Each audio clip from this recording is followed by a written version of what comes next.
Ladies and gentlemen, this is America. All right, everybody, this week on the Uncontrollables, this is episode 15, and if you heard that sound, that was Josh's phone going off because he didn't know how to silence things while recording. Snap. Oh, snap. You know what? That's yes, the first time I've ever done that, I think, on this show. It won't be my first time if it happens to me. Yeah, so, episode 15. You guys will probably hear me hacking and coughing in the background because I'm sick as crap. I'm going to blame it all on being out at Pride. You were sick at Pride, you lying bitch. Yes, I was. That's the reason you didn't show up to walk in the parade, by the way. Epic fail, Maya. A lot of people are very disappointed in me for not being in the parade. They were all really... I had like 40 different people text me. Half the numbers I didn't even recognize. So. Right, which is pretty awesome. The Indianapolis Star actually got a picture. We were in their gallery of the Pride pictures. Did you see that? No, I did not. Yeah, our Pride parade, and I am the only person you can't see in the picture. I'm the only one. Oh. I'm behind somebody else. That's pretty good, or it would have just ruined the shot. Your ugly mug in there. Right, I mean, so all you get out of me is you can see my red sleeve, and then you can see, like, if you know what I look like, you can tell that, like, through the background, you can see, like, my facial hair. And that's it. And you're going to get pissed at me. I'm already starting to turn away from the mic to talk to you. Uh-oh. Well, we have a little bit different setup this week. I have a mic stand, a floor mic stand set up on my desk so I can sit up my computer monitors. And Josh is over sitting on the couch. It looks semi-professional. It looks like you might be in some kind of actual studio. So I've got a picture of this. It's on the Twitter, J.A. Featherstone. Check that shit out. But yeah, so we're going back to our normal way of doing things this week. We're not going to do 10 random topics and have my rant about them. So I got unblocked. Got on that. And I re-unblocked Josh again. And hopefully this time he won't be such a big douchebag. Did you talk about that last week? Did you mention that I wasn't on the show because I got mentioned you? I don't think I wasn't on the show last week because Maya was being a douche on Facebook, and I was really, really shitty about it, like really shitty, and like she super uber blocked me super uber fast. Yeah, it was pretty. If you know Maya on any kind of personal level at all, I will just go ahead and say that that's just what she does. She just blocks you. I hands out the blocks like it's no other, so just be prepared for that. I am also Spangle got blocked a few weeks ago too, didn't he? Well, he got everyone in the LPIN got blocked on purpose. Oh, I remember. Yeah, I got blocked then. There was a plan, but that was right when you first came out. That was like a year ago. No, I got a new Facebook. Oh, right before it came out, I had gotten a new Facebook and I changed my name on it, and I hadn't added everybody. That's what happened. Well, I know that.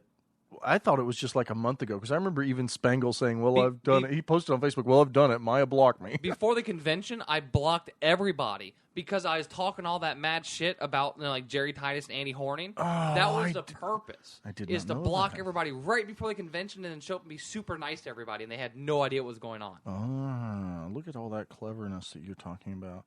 I didn't see any of them at Pride. I didn't see Titus. Didn't see Horning. Oh, they wouldn't be out there. Oh, my. Their little Jesus freak heads would explode. Oh, my God. Boom. Which, actually, I wouldn't be opposed to seeing that happen. Okay. Got a little puke in my mouth. So that's wonderful. That's great. Oh, I might be dying. And then... You got tats. I got eyeball tats. I got eyeball tats. I got my first round of permanent makeup put on, eyeliner. And it's literally someone taking a tattoo gun to your eyelids. Yeah, it actually doesn't look that bad. It looks a little red. Looks like like I can tell there was some pain to it. But I just, like seeing where this permanent makeup is and thinking about having a tattoo gun there frightens the hell out of me. That just sounds painful. I'm already blinded one eye, so I get pretty paranoid around my eyeballs. And I really went on a line and trusted this lady to do this. And, that was a pretty big deal. It was pretty awesome. You got big old balls. It's definitely painful, especially when you're experimenting with different kinds of numbing agents. And then you do this, you're like, oh, well, that's not numb. Okay. Well, that's really painful. Wait a minute. Let's put some more of that cream on there. But it's freaking awesome. Well, and she just got out of school. You need any extra cream on your eye. I'm her practice dummy. She just got out of school learning how to do this. So you're a guinea pig you got eyeball tats from somebody that really is not an experienced eyeball tat person. Yes. extra ballsy. You seriously, like, I don't even know how you walk. Your balls are so big. It's free. That's still big balls. I'm so broke right now. It's not even funny because I'm horrible at managing money and planning ahead. But I keep getting all this free stuff. It's amazing. Now, speaking of free stuff, one thing I need to remind everybody of this early in the show is that there are ways to subscribe to this show. So every time it gets posted, you can subscribe on, I think, iTunes. You can go to, what's the podcast website? Indiana Talks? I don't know. Live No, there's a 365? different one. I have, like, I think, 15, 20 subscribers to this show right now. I have almost 50. You told me 30. Oh, that's right. I was having it. Sorry. Were you just I had like 20 lying to me No. or exaggerating to me to get me I back was on the talking show? a lot about numbers with Chris. So Chris was telling me this. So I've got almost 30 subscribers to this show, The Uncontrollables. I've got 50. Let's make that 50. I bet we can get 30 to 50 in the next 2 weeks. If everyone shares the crap out of this, and it's a Right. better way to do it because I don't have to constantly remind you and post a million times that my show's out. And my Creating Maya podcast, which I haven't done in 2 months, has 50 subscribers. So that's pretty freaking tits. You need to get back on that. Yeah, I really need to start pulling in that trans community and start doing more and get more I talked to some people at Pride. Hopefully I can turn that into something.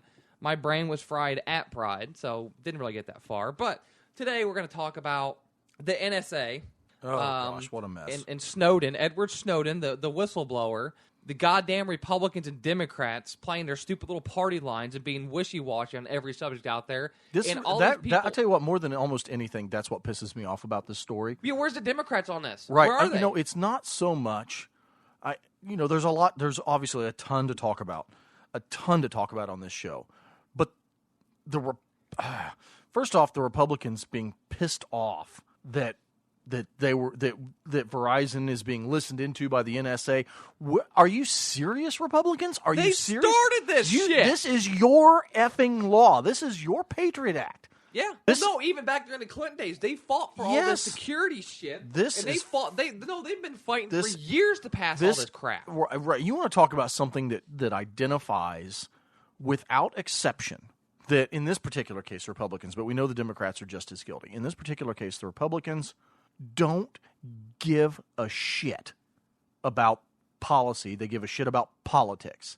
The fact that they are angry about this speaks volumes. There is no reason that any Republican should be angry about this. And that just, oh my God, it makes me so mad. No, but all the Republicans at the top aren't really angry about this. They're saying Obama's doing this or doing that, but this kid basically comes out. This Edward Snowden, 29 years old, was a contractor with the CIA. This guy made $200,000 a year. He gave everything up, and he came out and said, "They're doing this, this, and this, and here's the proof." Yeah, they're recording everything out there, and you know what? It's funny. As people like me have been saying this shit for years. I've been saying that they record every last bit of digital communication. Do you remember the movie Enemy of the State? Yeah. Will Smith, Gene Hackman. Yeah. Good movie. It wasn't like the greatest movie ever, but this is the kind of shit that they talked about in that movie, and it seemed, God bless you. This is the kind of stuff that they talked about in the movie, and it didn't seem completely unrealistic. It seemed borderline conspiracy theory at the time. And this is the kind of thing that I bet just a few weeks ago, before this story broke, if you would have tried to sit down on this show or any other show and have a conversation with somebody that said the government is tracking all of your phone calls, they're recording all of your phone calls, you would have had people that were like, no, you're a conspiracy theorist, you're just scared, you're just worried about the government, blah, blah, blah, blah, blah. This is real. This is the kind of thing that people have said, this kind of stuff is probably happening. This is real. This is happening. Now there's evidence. Now, you know what's funny is, let's just bring this up. And this is the biggest piece of news, because when I first heard about this place, and I can't remember how long ago I heard about it, but I know it was years ago because they broke ground. And it's the NSA data center in Utah. It's the also known as the Intelligence Community Comprehensive National Cybersecurity Initiative Data Center. Yeah, government names, gotta love them. But in an article, April 12th, 2013, so this was only a month ago, 2 months ago. I can't count. Sorry. 2 months ago. They call it the Spy Center and everything else. But they're talking to these guys. They're talking to the director of the NSA then, General Keith Alexander, declined any Fox News requests for interviews. And they stopped by the office and they were trying to talk to him about it. And they said, to answer the question, if they would hold data on American citizens, say, no, we do not hold data on U.S. citizens. Adding that the NSA staff take protecting their civil liberties and privacy as the most important thing that they do in securing this nation. And all of these little bastards sit there and constantly say they're not doing this, they're not doing that. When we know there's bills that the Republicans and Democrats work together to pass, the Patriot Act, the national, the cybersecurity shit they pass all the time, is that they do record everything. And this data center is being built and has been built because there's multiple stages to it, that it's going to be handling what's called a yottabyte. It's the scale of data that it handles is a yottabyte. Y-O-T-T-A. Yottabyte. Might as well be Yoda because they're using the goddamn Force to do this. And yottabyte, which one yottabyte equals 1 trillion terabytes or 1 quadrillion gigabytes. That's how much information this thing can handle. What are they doing? Think about the fact that back the e-readers, the e-ink screen e-readers had, I can't remember if they were 2 or 4 gigabyte memories built into them, and would hold 3,000 books. Yeah. No. So you're talking about quadrillions time more information than 3,000 books. And that doesn't even say how many of these yottabytes or yottabytes or whatever the hell this is. They won't release it does. Yeah, all we know is that it's at that scale. It could be 150 of them. Yeah, and they're literally, I guarantee you, because of how everything's been built and has been worked on and why they're building it in Utah and everything else, it's the data. This is from Wikipedia because there's information everywhere and I don't want to read from conspiracy websites, but the data center is alleged to be able to capture all forms of communication, including the complete contents of private emails, cell phone calls, internet search, as well as all sorts of personal data trails, parking receipts, travel itineraries, bookstore purchases, and other digital pocket litter. And also the Wikipedia thing says, and I've seen this in other places too, is that they're unfounded allegations, and one of the biggest misconceptions about the NSA is that we are unlawfully listening in on or reading emails of U.S. citizens. And they say that's simply not the case, and that's a direct quote from one of the NSA officials. And you know what's funny? Is that they are. And they admit to it here and there in these little tiny cases and off the side. And they say, this is how we captured this terrorist, and we've been following their emails and everything else. And they're wanting all programs and programmers to build back doors into all their stuff. They're scanning Facebook constantly. People get arrested for Facebook posts. 6 months before, mid-2008, before Obama was seeking the presidency, he's still Senator Obama, vowed that he would filibuster any bill that immunized the telecom industry for having participated in illegal Bush NSA warrantless eavesdropping programs. Well, that's funny because, there's a lot on the books, and we're not going to get nerdy and talk about every little tiny bill, but this isn't something that started under Bush. This isn't something that started under Obama. This is shit that's been going on since the internet was invented. They've been passing shit to listen in and control it, and that's what the government's always done. The CIA, the FBI, that's all they've ever done is find ways to record your information. Now, the data center, because this is a huge place. This will become huge news more and more into the future. It should anyways. The planned structure is 1 million or 1.5 million square feet because we don't have the exact information. It is projected to cost 1.5 billion to 2 billion when finished around September 2013. It's going to have another $2 billion for hardware and software and maintenance. The completed facility is expected to require 65 megawatts of power. This is a data center, and I really wish I could have found, because I can't, articles disappear on the internet all the time because people stop posting their stuff. But it's one of those things where I've read about this place, and like I said, this was years ago when they first started talking about planning and building it. And that was the creepy thing when I first read about it, is that they weren't being super secretive about it being built. They were kind of like, yeah, we're building this. What up? We're building this giant data center. And there's no way that it's not recording data for U.S. citizens because there's not that much freaking data going around the rest of the world. This is killing me, Smalls. This is I don't know. I'm to a point. I'm so angry about this, and I'm just so frustrated that how are the people out there thinking that this stuff's okay? How, I got into a debate with a pretty good friend of mine on Facebook the other day, and he was defending it. He said, as long as it makes my family safer, then I'm okay with it. Well, if they're not doing anything wrong, you don't have anything to hide. Well, yeah. Well, and that was kind of my counterpoint. I said, well, if your boundaries as to what is acceptable does it make my family safer, then where do you stand on let's just open our homes up and let the cops come in and search it once a month, because I can guarantee that they'll find a ton more criminals and stop a bunch more terror if they just have free access to our homes once a month, or can randomly set up checkpoints everywhere so regularly on our way to work we get our cars pulled over and searched, because that would make our families safer. It would. But there's a line there. And that they're against. No. You can't have cops just coming into my home, which I stand by. You can't. But I don't see what the difference is. Just because this is happening via radio waves, via the telecom industry, just because we can't personally feel the touch of someone coming in and infringing upon us makes it all right? Why is it more all right to be violated like it just because it's through our phones instead of through our direct personal property?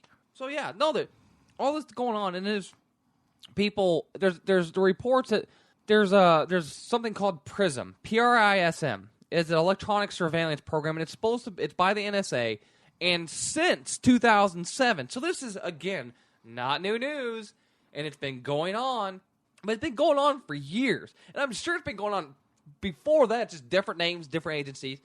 But it's collecting data from participating organizations that deal with communications from inside the United States to outside of the United States and vice versa. That's what it's supposedly tracking. Now, and it accidentally picks what's up... What's PRISM stand for? Huh? What does that stand for, PRISM?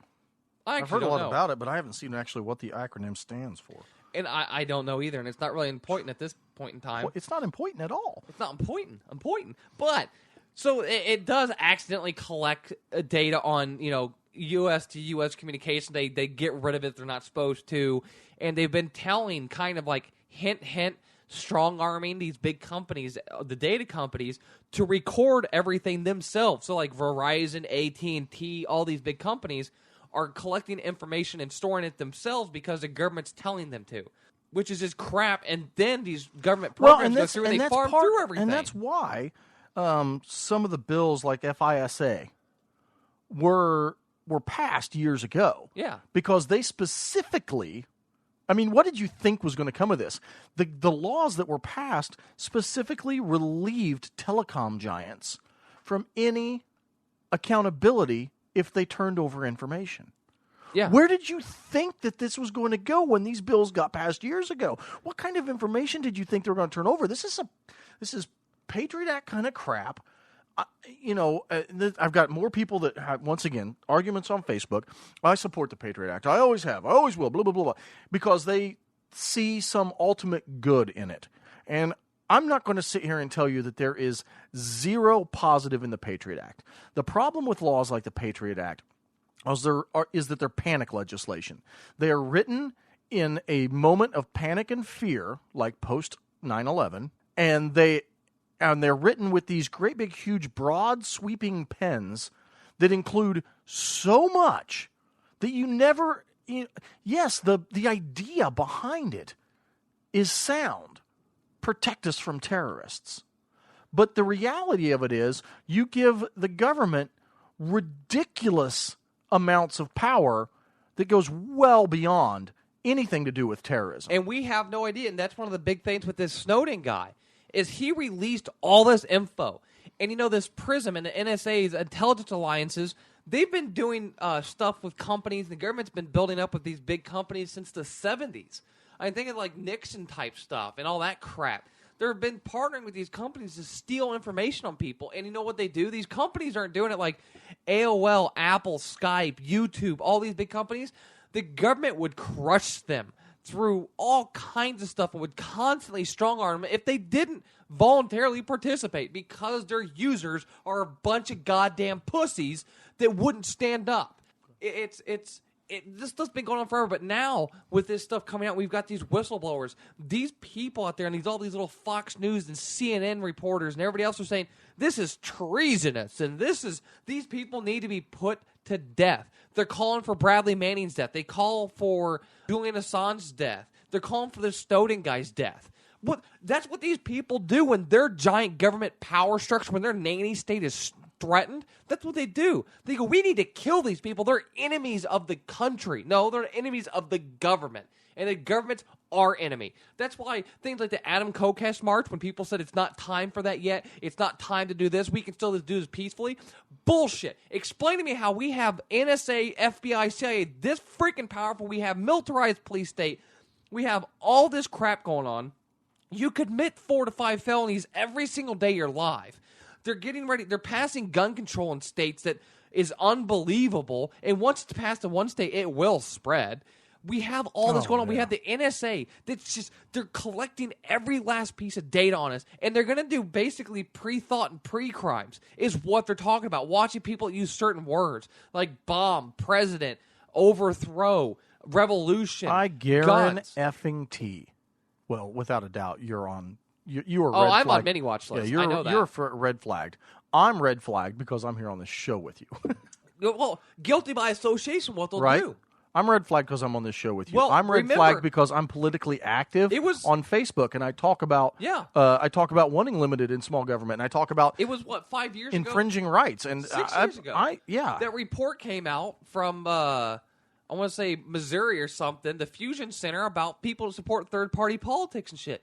Me flying my Anon flag and my anarcho-capitalist flag. I'm a homegrown terrorist by every stretch of the definition. I'm a terrorist by every stretch of the definition. And you people want to say that we can still elect leaders, and we can elect Rand Paul and he'll save us, and Justin Amash and his pretty little hair and his good suits.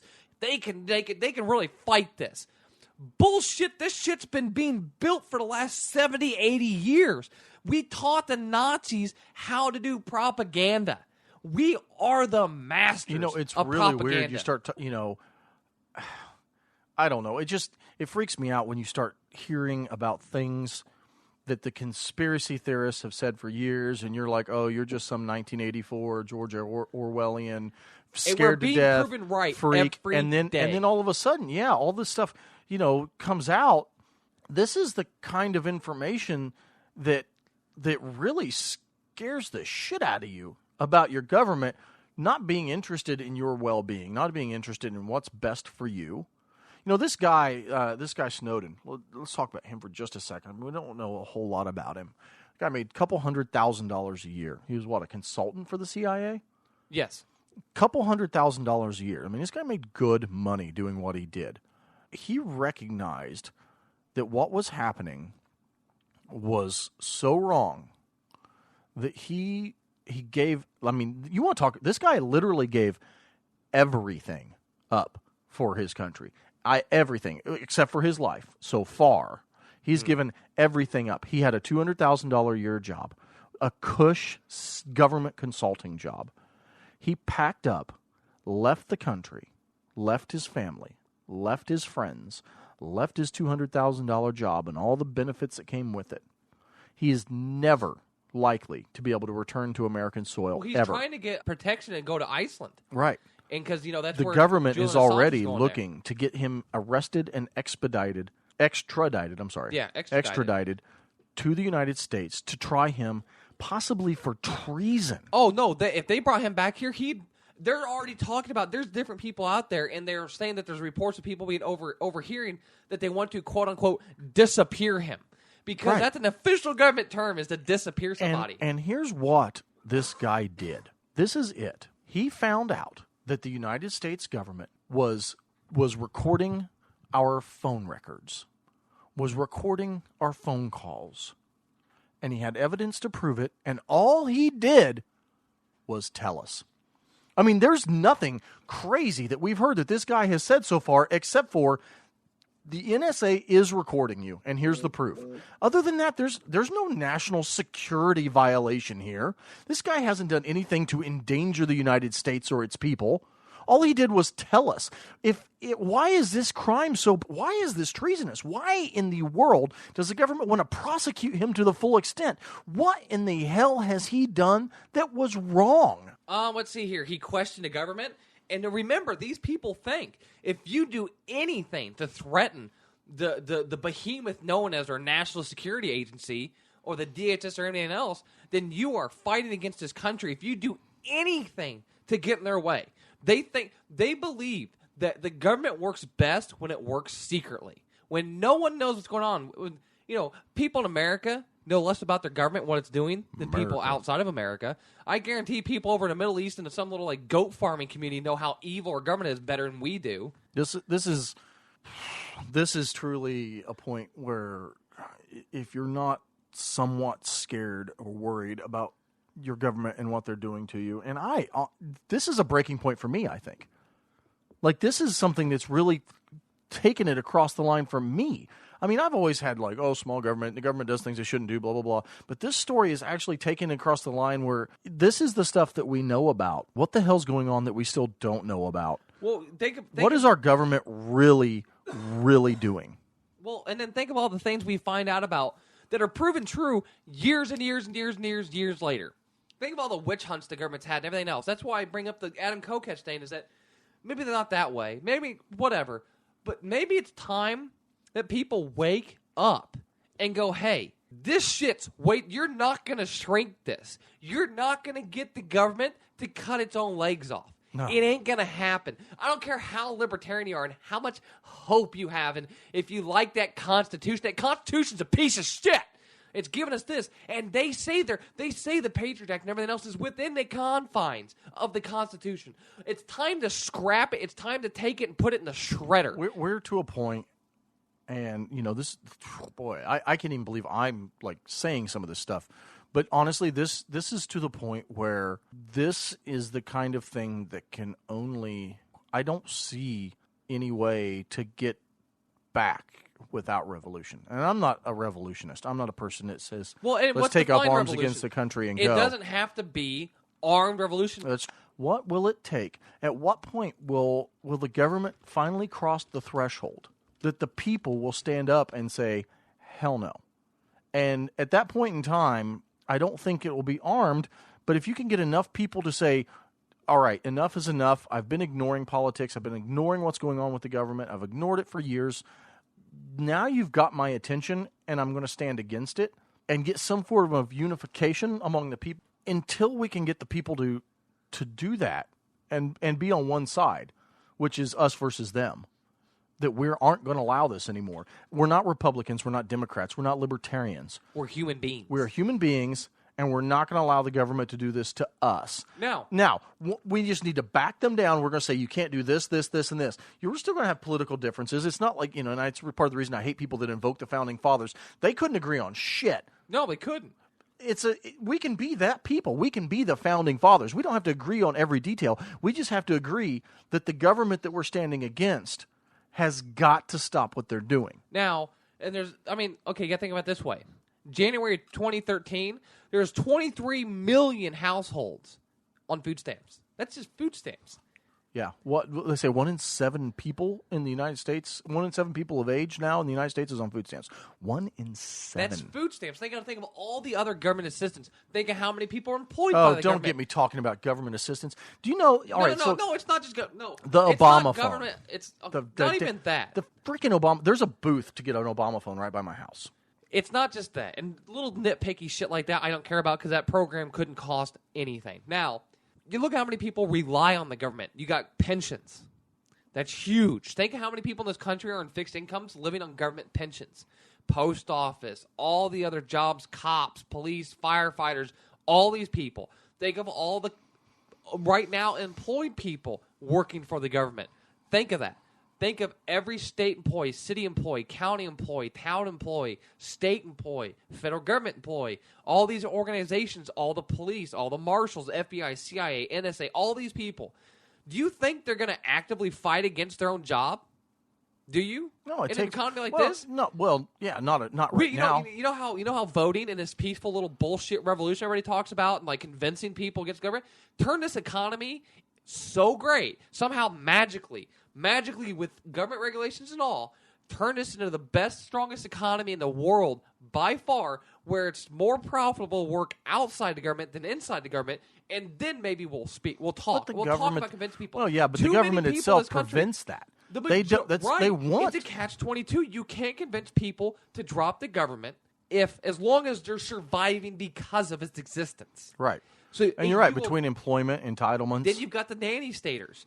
All these people, they love government control. Half the people in my goddamn age group love the idea of government control because they've never known anything else, and they fear the world without it. Doesn't anyone out there think that it's a bad thing that the United States government is the number one employer in the nation?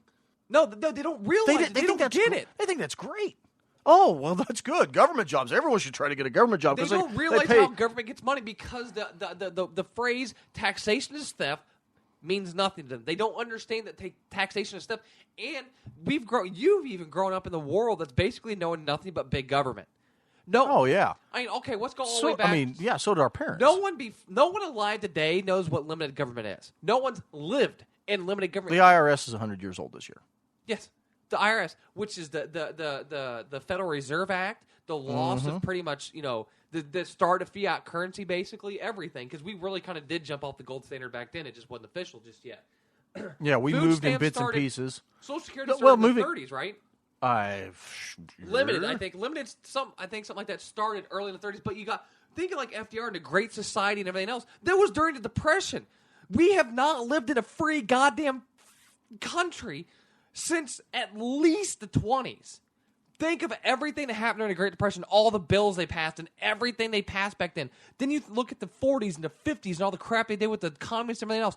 This country hasn't been free and able to get free and this is for 100 years. And you think the ballot box is going to do anything for anybody? You think people, like a couple people like Justin Mosh and Rand Paul, are going to do anything? You think Ron Paul could have done a dilly squat shit? No, they can't. This is an unsavable country. The Constitution is dead. There is... All right, just look at stuff like the bailouts just a few years ago. The too big to fail concept. It comes down to we are so spoiled as a society that we refuse to accept that any form of pain or suffering can be tolerable at all. The idea that maybe things will get worse before they get better is unacceptable line of thought. And I just don't understand that. Companies aren't too big to fail. Yes, if they go out of business, there will be people that there will be a limited amount of pain or suffering because of it. And I hate that. But until you put people in a situation where they have to fight, then they will never stand up. And so what does the government do? They step in and they buy their loyalty. They buy their peace. Oh, I expect the government to come in and take care of me because anything that could possibly be negative has to be stopped. And what happens? We turn over ourselves. We just give our lives think about it. To the government. All the businesses, big businesses that are surviving today, there is no corporatism. Corporatism is government business collusion. It's not the businesses buying government. It's the government forcing the businesses to bow to the government, and then the money and the power just flows back and forth. Look at Westinghouse and the government.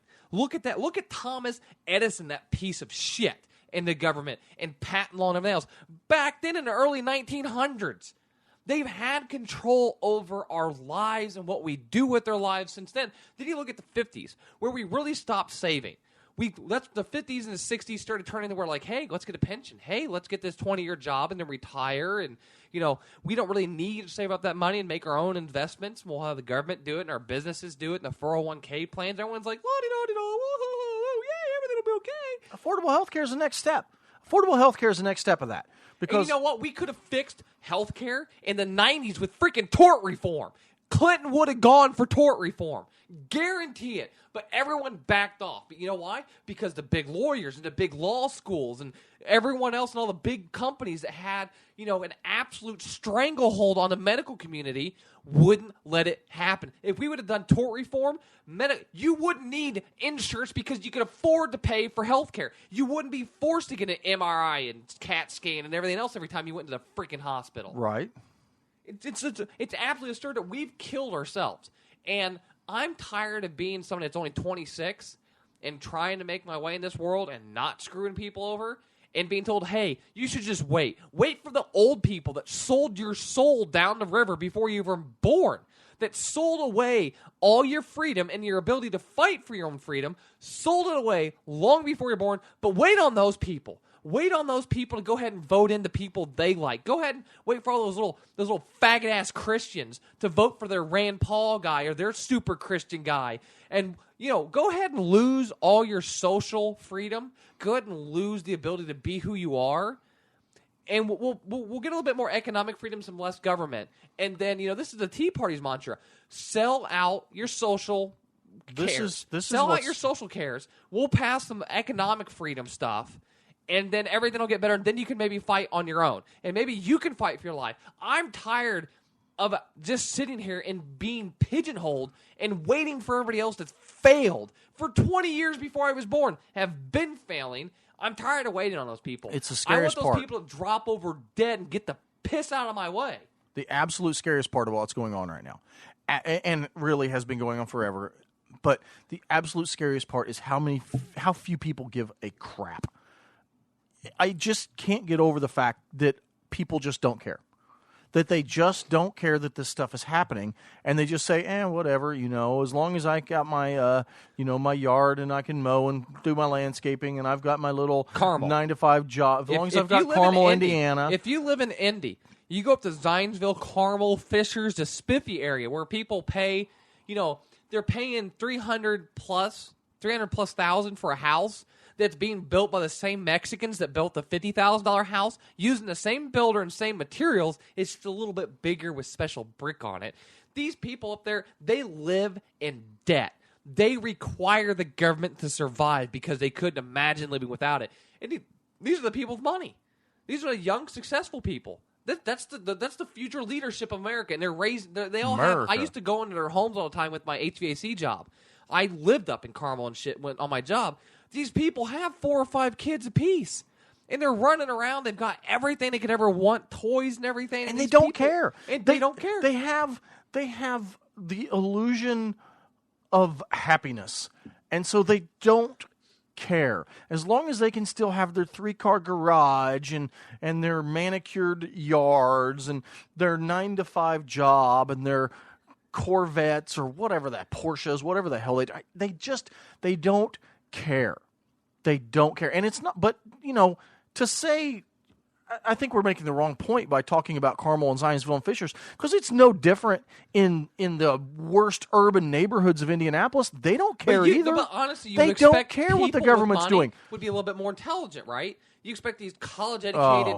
No, but that's the thing. And we college. Can talk about college, yeah. College solves all. If you went to college and if you went to college for something other than like a medical degree or an actual like biology, chemistry degree, or an applied sciences an applied something degree, if you went to school for business or poli-sci, I just want to say I have no respect for your life. Your being. I have no respect for you if you think you actually deserve any extra respect for going to college. I mean, definitely nobody young cares, and they don't even realize they have no future.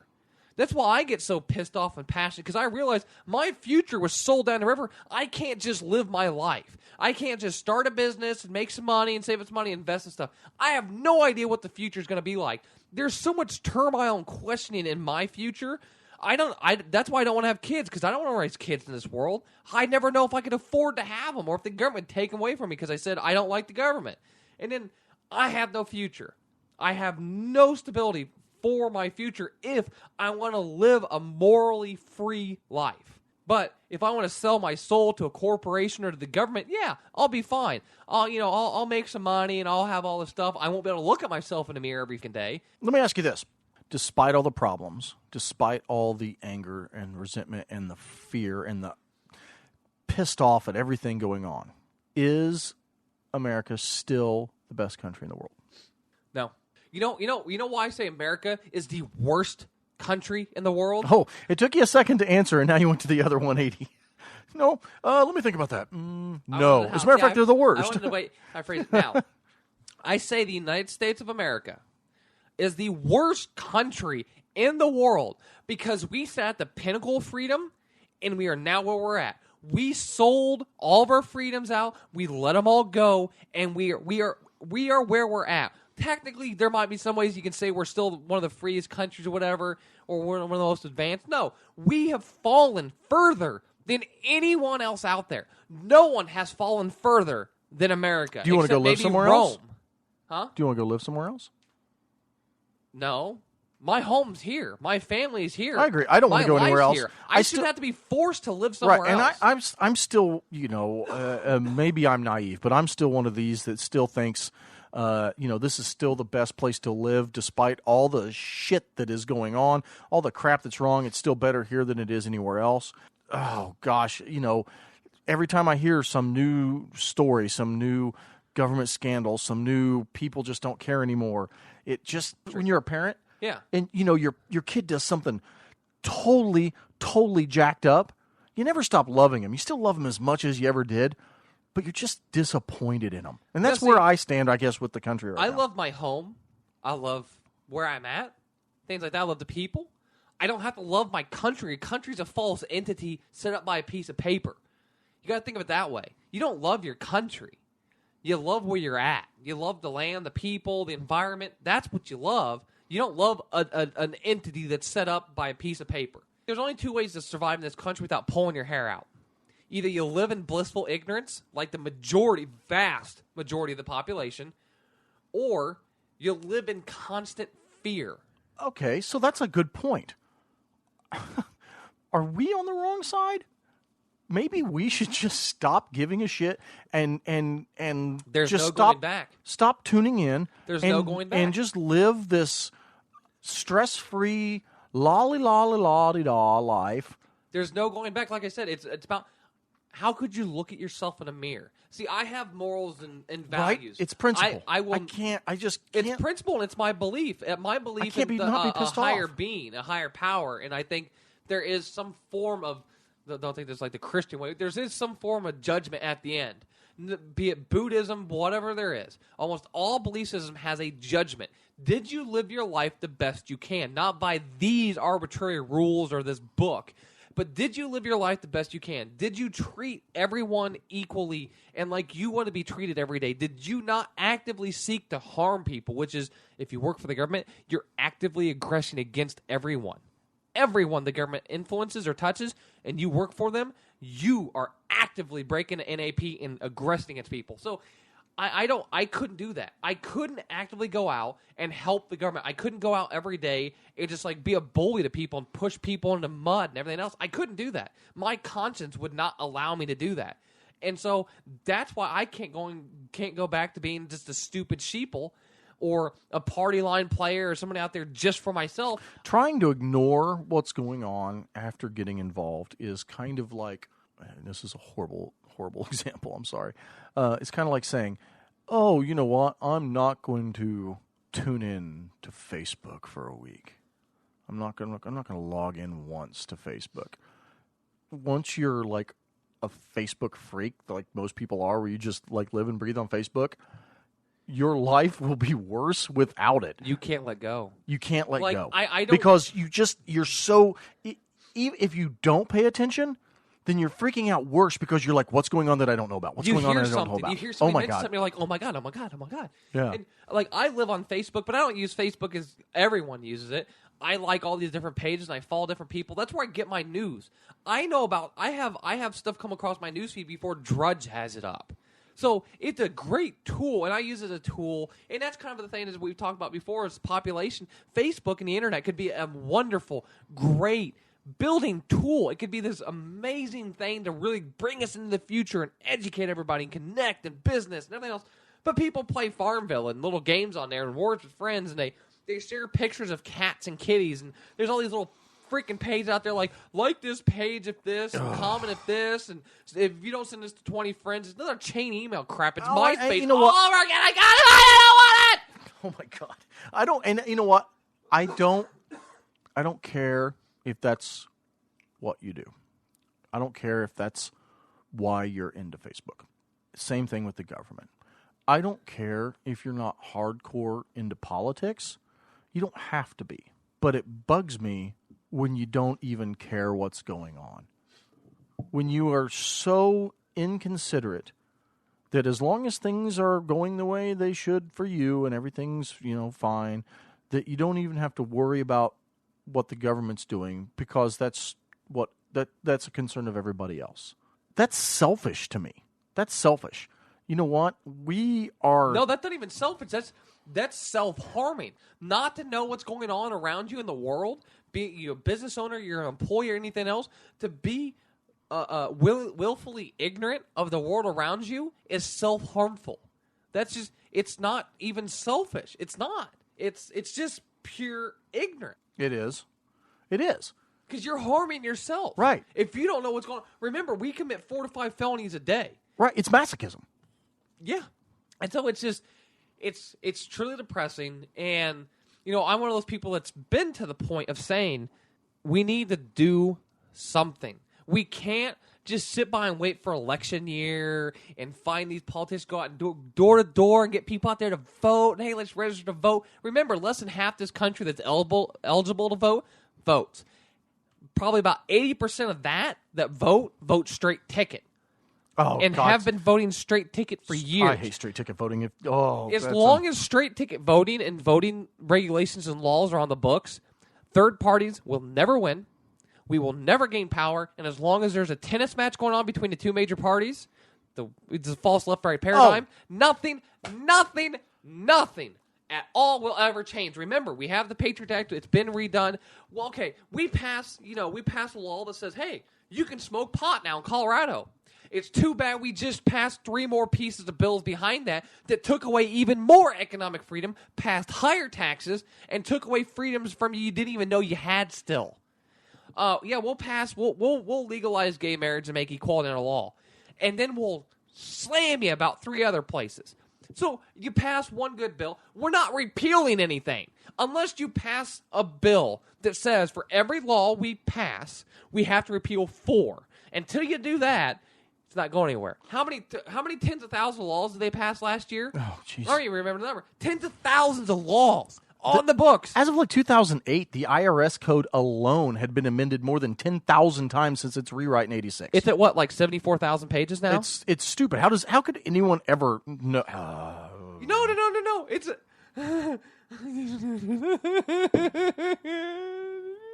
it's insane. Everyone let it. I didn't let it get this far. I didn't. It's not my fault. If you're over, say, the 8, well, actually, you know what? It is partially my fault. I did play in the military, and I haven't been actively fighting for but maybe 4 years now. It's all of our faults. Everyone's to blame. Everyone has a piece to blame. Unless you're like 15, 16, 17.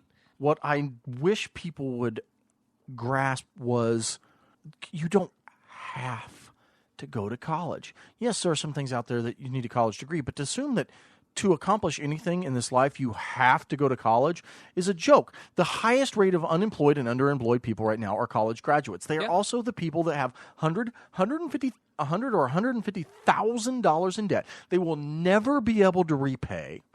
Well, think college, and then companies want to hire college grads. You know why? Because they cost less money. They can underpay them and fire the people who've been around for that, and they have debt. They're going to be more serious about coming to work every day and making sure they do a good job, not get fired, because they've got a massive debt behind them. And they know if you're dumb enough to go to college for a business degree, you're going to stick around and do whatever we tell you to do because you're going to follow the rules in the system and you're going to be a good little machine. And that's everything. And people have been like that since factory workers and everything else. Like all these, America, I like America and I like GM and Ford and I worked at the factory for 30 years. Morons! Right. You're the problem. You just pushed the button. You did nothing to contribute to society. You're an absolute worthless mass of human being. And I hate you. Literally. if we don't do something soon, we're at the cusp. We're tipping over the edge. If that little butterfly lands on one wrong edge, we're going to tumble over. We don't have time. There's not time left. We're at the point where either we do something and we stop this out-of-control shit, or we give up because it'll be impossible to fight back. Are we already past that? Are we past the point where any chance of changing it? That we're past the point of being able to win again and to dismantle the government. If I admit that, I might as well just go grab my 45 and stick it in my mouth, because it's that live free or die thing, and that's something very important to me. When I don't see life worth living if it's not being lived to the fullest, and being afraid of the government, being held down by all these people and the cops, and they have to worry about freaking speeding, going 5 miles an hour to the speed limit. The lines on the roads and stoplights, sitting at a stoplight at 1 o'clock in the morning and having to wait till it turns green. I'm afraid to turn on a red light. The government has been so successful at making us scared of the wrong things. You want to talk about a successful government? Our government is extremely successful. We live in fear of everything. Exactly. We are so scared of the wrong things. They have made us scared to have personal choice. It made me scared to smoke a joint. I can't do this to my own body. They made us scared to drive 60 in a 55. And then you put the frickin' Republicans and the Democrats in Congress, and they hang. Each party stands up and puts little dangly things out, and the people in this country go, ooh, shiny object, healthcare. Ooh, shiny object, abortion. Ooh, shiny object. Ooh, shiny object. Well, in the background, behind the shiny objects, the real parties are out there agreeing on 95% of the bills that are passed that infringe on you and I and everyone else. And they work together on it. We are afraid of everything, and it pisses me off. I literally get like heart rate going through the roof when I'm sitting downtown. I can't see another set of headlights or taillights, and I'm sitting at a red light because they have it on timers that don't change, and I have to wait 3 minutes for this freaking light to change. I'm afraid to go because I'm afraid there's a cop down there somewhere. I don't have the money to pay for a freaking ticket, but really, that makes sense? That's okay to be afraid of a light because some cop might give you a seriously freaking ticket? How brainwashed, how just indoctrinated are we? If we are out, let's say we're out, we're in the middle of rural America, and we're at an intersection that maybe during heavy traffic hours in the day is a busy intersection, so there's a stoplight there. But this is 2 a.m, and there's not a single person in sight. There's not another car that you can see in any direction anywhere, but there's a light. And it's red. You best stop. So what do you do? Stop. What do you do if you're approaching it and it's yellow? You go ahead and stop. Yeah. You stop and you sit there. And there's not a car that in at least a mile in any direction, because you can see that far because you're out in the middle of farmland. But there's a light. So you stop. And you know what you'll even do while you're sitting there at that light stopped? You'll bitch about it. Yeah. You'll say, I can't believe that this light's going to stay red for a minute at this time of night while there's no one in sight. I can't believe this red light. Let's go back to this thing. Who is stupid here? You are the freaking light. We are. Right? We are so effing. Now think about this. Stupid. Think about all these little rules and regulations. And, you get all these rednecks and all these people out there. And, America, and there's men. Men, yeah, we're manly man. People can say I'm not a man because I'm a transgender person and I'm growing boobs, I'm taking hormones or whatever, and I wear dresses and I like pink. You can say I'm not a man, but I'm more man than 99% of the guys out there that have, their big penises and they go to the gym every day. Because if you were a man, you wouldn't be held down like a little bitch. I mean, think about it. There's no women out there. You think women would actively and realistically let their children be pumped full of fluoride because the government says it's okay? That there's going to be fluoride in the water? Now, hey, what about the recent reports that government agencies said that maybe fluoride's not as good? Have you seen this? Yeah. The government is finally... There's towns out there that have already banned it because they're like, wait, fluoride's poison. And I don't want to get into the conspiracy of fluoride, but the government's deciding what's healthy and what's not healthy for you. Or all these moms wouldn't just sit by and buy shit from China that's covered in lead-based paint. They wouldn't listen to government, and then they'd take control of their kids.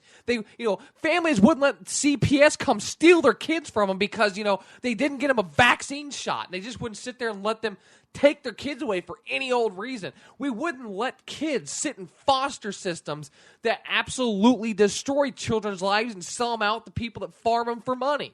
We wouldn't let that happen. There's no women, there's no men, there's no human beings left because no one stands up against the injustices of the freaking world. But wait. But hey, the Colts are playing next Sunday. Wait. Oh, and there's a red light in farm country at 2 a.m. I'd better stop.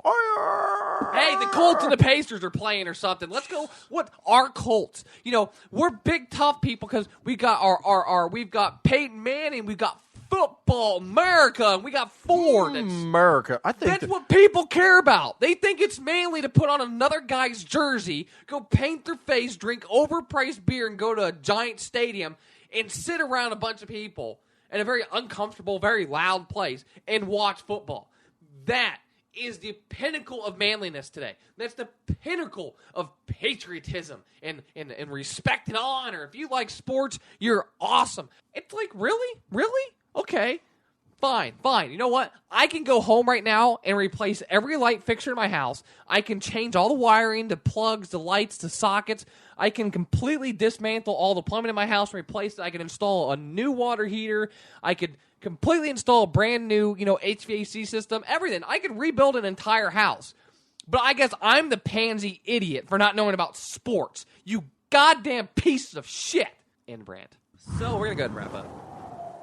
Honestly, it's really hot. And this is obviously, this topic is something that obviously you're heated about, I'm heated about. And I think that honestly, if we wanted to sit here, we could probably just bitch and piss and moan about this all night long and record a dozen episodes. But the reality of it is the wonderful people at Indiana Talks at IndianaTalks.com would like to have other shows on now. So please go ahead and visit their website, IndianaTalks.com. Hopefully you're listening to us there. Click the donate button. Check out Maya's website, CreatingMaya.com. Click the donate button. She wants boobs to go with her tattooed eyeballs. Yeah, I need a lot of things. I need money. I'm broke. If you guys want to give me a job, you guys want me to work somewhere, if you want to hire me to come out to your pride or come out to a political event or anything, if you want me as a guest at an event, because I'm a great person to have around. I'm very entertaining in person, much more entertaining in person because I can rant about anything forever, as you guys saw last episode. But if you want to hire me, that'd be cool. Subscribe to the podcast. You can go to iTunes. They'll do that. Share the living crap out of it. You want to have some real fun. Find Maya on Facebook. Check her out. Check out Creating Maya, the Uncontrollables. Both have a page. Find Maya. If you're interested in getting to continue to watch the fun of the things that she posts, just don't say anything because you never know when she might block your ass. Yeah, it happens. Because she blocks. She loves to block. She should play football. She's such a great blocker. I was a linebacker. But yeah, check that stuff out because if you think that I have 4 places that you're best to reach me.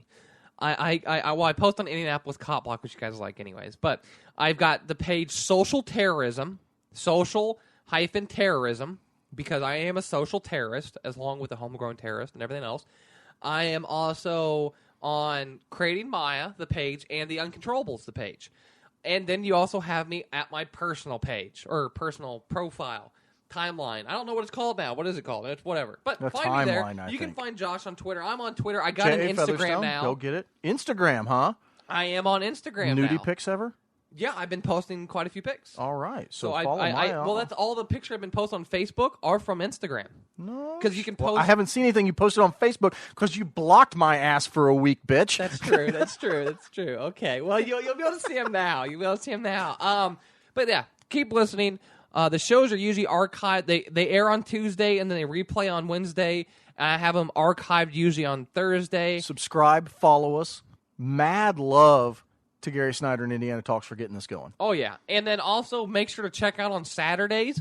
The president has his weekly address that Gary Snyder plays. Then he plays a weekly address from the Republicans, the Democrats, and the Libertarians. And there's been 4 of them so far. And the Libertarians, by quality and content, have blown the other 2 parties out of the water. They don't even take it seriously. Not that, I think parties are going to do anything, but it's a pastime for me, and it helps make me feel like I'm actually doing something. Quick piece of props for somebody else that's been an Indiana Talks personality and a longtime personality in Indianapolis in general, Abdul Hakim Shabazz. Back on the radio waves on Saturday afternoon on WIBC. Woo-woo! Always a big fan of Abdul. Always liked him. Don't always agree with him, but always like Abdul. And I'm glad that he's back on the radio. And hope that maybe we'll even get to hear some more of him because he's always an entertaining one. All right, so that's it for us. We're going to be done. We just did a 7-minute wrap up.